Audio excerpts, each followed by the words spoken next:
Hello, beautiful and lovely gamers. My name is Jonal, the Call of Duty Modern Warfare beta. I've been playing the shit out of this. The first day, I think I stayed up to like 3 a.m., woke up the next day at like 8 a.m. just to play more and more and more, and I finally managed to kind of get my thoughts together and get my 5 cents on the beta. If this is worth for you guys staying tuned, kind of watching as it develops, if this might be worth picking up, if this one of those games you can just already just stop wasting time on it. And that's what this is going to be all about.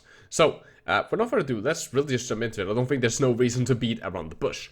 The most important things first. I think that's the gunplay and the movement. Guns are so satisfying to shoot with in this game. They feel powerful. They have a kick behind them.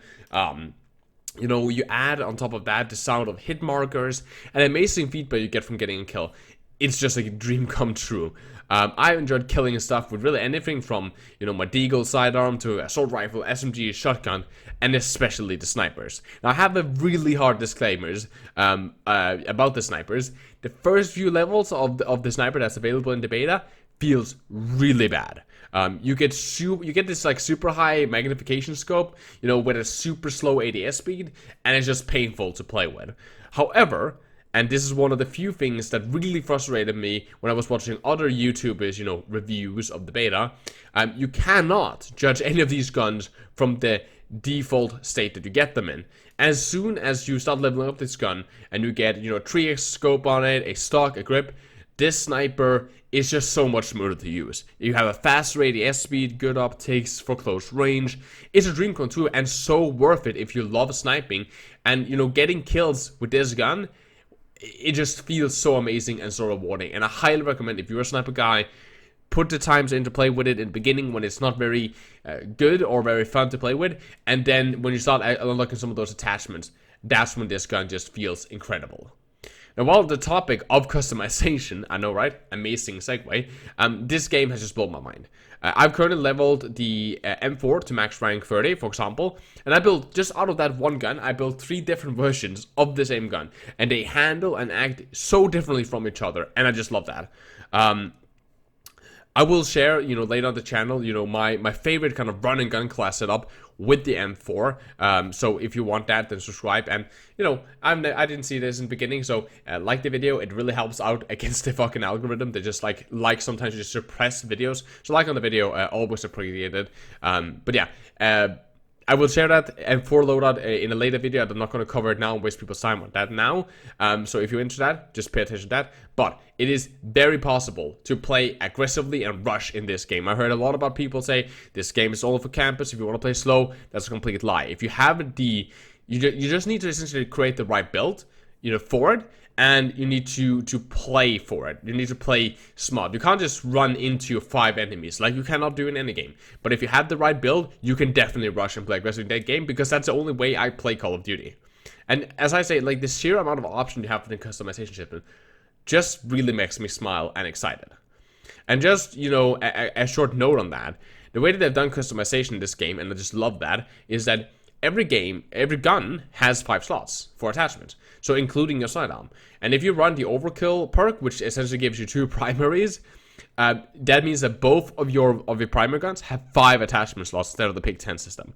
You will always have 3 perks. You will always have a tactical and a lethal nade, and you'll always have a field upgrade, such as, for example, a deployable shield. I think that's really good. It does that. You can build stuff and you can customize and play around with stuff without feeling limited. In Black Ops 4 and Black Ops 3 and in other pick 10 system, I've always felt like, oh, I can either have this like super OP gun with like all the attachments that I want, or I can start having a bunch of perks and not, and being able to choose between that. While it was fun and created some form of like, you pick and lose, I rather like this attachment system where each attachment has a pro and a con. And in a lot of builds, I don't want certain attachment. Like, for example, I played multiple guns where I don't equip all the attachments, fill up all my attachment slots, because there's just nothing good that suits that type of playstyle for it.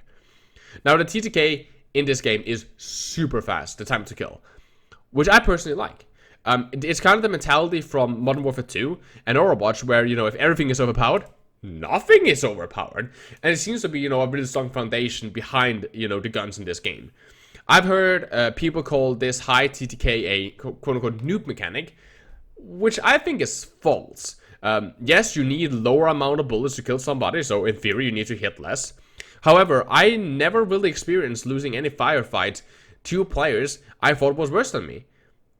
Every time I died, it was because I was missing shots, I was being out of position, or dueling multiple opponents because, well, bad decision making. And this is also kind of similar to the mentality I have as a coach and a player in Overwatch. So I understand how some people might get frustrated of dying in this game. I think it comes down to that you can dominate, you can't dominate people in this game by playing, zero brains, just aim. You need to have some sorts of game sense. Not insane, you don't need to be a pro, but you need to have at least some decent game sense and understand, not to stay in the middle of an open street. And you'll need to have some good mechanics, of course, to win those firefights. And if you have that, you can just dominate the lobby. And I personally love that. It seems to make the skill ceiling just so much higher in this game, which is fun to me, because it does that there's actually something to improve on. And I think, if you like games like Modern Warfare 2, Call of Duty 4, so the original Modern Warfare, PUBG, like Overwatch, you will like this game as well. As you need game sense and mechanics to play the game at the same time. That's at least my 2 cents about the TTK. I think it's really good. There's been multiple times where I've been caught out in the open, and I've been shot in the back. But because I was close to a wall, I could quickly just jump around the wall, and I would survive. Because he missed a couple of shots, and there was a good enough distance around me. At the same time, you're melting people, and I think that this feels almost like MW2 when it comes back to just the sheer time to kill and damage output, just that you have a bigger chance because of the better movement system to actually survive getting shot in the back compared to what you did in MW2. Now, talking about the movement system, another amazing segue. Wow, Jonal. I know, right? It's almost like I'm a YouTuber now. The movement system is pretty good. I love the tactical sprint, where you get, faster movement speed, so you can do to crossing roads, rotations. However, it makes you vulnerable with a slower ADS speed, which I think is a really good way to balance it. I still think that you should be able to jump and grab ledges, like you can do in, for example, PUBG and Battlefield 5. So while the sliding and dropping and overall movement, including the fact that you can climb ladders, and when you do so, you pull out your sidearm. I never knew that I needed that in an FPS game, but now that I've played with it, I don't want to go back like ever. There's still some stuff that is left desired, such as a better vaulting system, and the fact that you should be able to climb over small walls and so on without the use of crates. The visuals of the game look pretty good, and even more importantly, it runs amazingly. I, of course, put all my settings to low, because I want FPS over graphics, but it looks pretty good. I've never really had a single game where I have a problem with any lag or stutter. However, on certain maps, and specifically certain spots on certain maps, specifically the cave map of the game, which I forgot the name of, some areas are so dark you can't see the enemy, which can be really frustrating. I get that caves are supposed to be dark, but I still think there should be an easy way to spot at least the enemy without making the player mod just consumed by shadows. Nothing sucks more, than just going into the cave, you clear the area, you push, and then you get shot from a corner that you cleared, but you couldn't see the enemy because darkness, and that's sometimes a little bit frustrating. But it only happens on very select maps. Besides that, I haven't really had the experience of not being able to spot enemies as I clear rooms or as I push around buildings and so on. It's only very specific certain spots of maps. So maybe try to highlight the corners, activation, something like that, or check out what's going on in the new game engine. On top of these, there are a few areas of darkness. Now, audios are weird. Audio is a little bit weird. I think they should turn down the gunfire and footsteps from allies of your team. So not the enemy team. The enemy team is like really loud and so on, but turn down the gunfire and footsteps from your allies. There's so many times I have sprinted around and I hear gunfire and I just you turn around and I shoot my own teammate because I just heard gunfire and I was assuming that gunfire was meant for me. And of course I don't deal damage to my teammate, but it's forcing my crosshair away from my ally was shooting at an enemy. I thought that the guy behind me was an enemy, further down, start shooting, and now my crosshair is not the enemy, and therefore I get killed. Same goes with footsteps. I can normally hear where the enemy is, but it's very limited.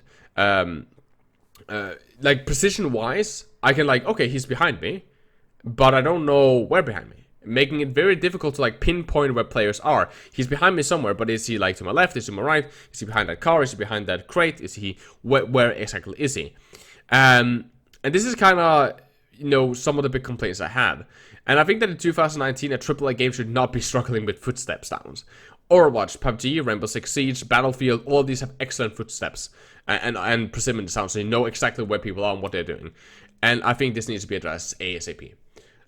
So that is my thing. I think that the gunplay is good. I think the TTK is really good. The movement, a little bit, like, there's some that I need to sorry as I feel a little bit limited compared to other games. But I personally like the movement system as well.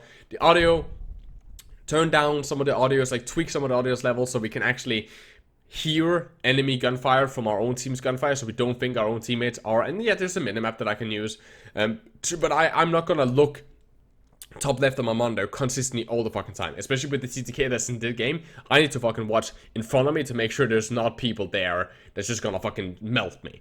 So I can't always check that, and it's just really frustrating to not know if it's my team's firing those guns or the enemy team firing those guns, especially when we can't see red dots on the minimap. On top of that, the footsteps, try to make those a little bit more pinpoint. That would be really, really great. So there's a little bit more of the tactical aspect of actually being able to pinpoint people from audio. Again, all this time with there not being red dots on the minimap. I heard that they're talking about turning those on if the community really wants to. I personally think that could be great, but I don't mind not having them on. That's kind of my thing. It's like, it would be an ease of convenience for me if it was on. I think it would be nice for the silencer balance. But if they don't turn it on, I'm completely fine as long as they fix the audio and make sure that it's easy to understand where the enemy is from an audio perspective of the game. But that's my 2 cents. I would like to hear your down in the comments. Do you disagree? Do you agree? What's your takes of this? And including, what is your experience with Call of Duty games? Do you like this? Do you not like this? And if so, why don't you like that? And what do you guys think the Activision should fix? I think it's important that even though we don't agree, to at least have a civil discussion down in the comment section below. My Discord is linked down in the description if you guys want to join an epic and awesome gaming community. Again, a like on the video so YouTube can stop abusing my videos. Very appreciated. And subscribe to our channel if you like this kind of content. I will be posting more and more Call of Duty content, most likely for the Modern Warfare, as I'm in love with this game right now. But yeah, as always, guys, my name has been Jonal. Please take care of yourselves, stay positive. I love you guys very much. As always, keep the enemy in your crosshair.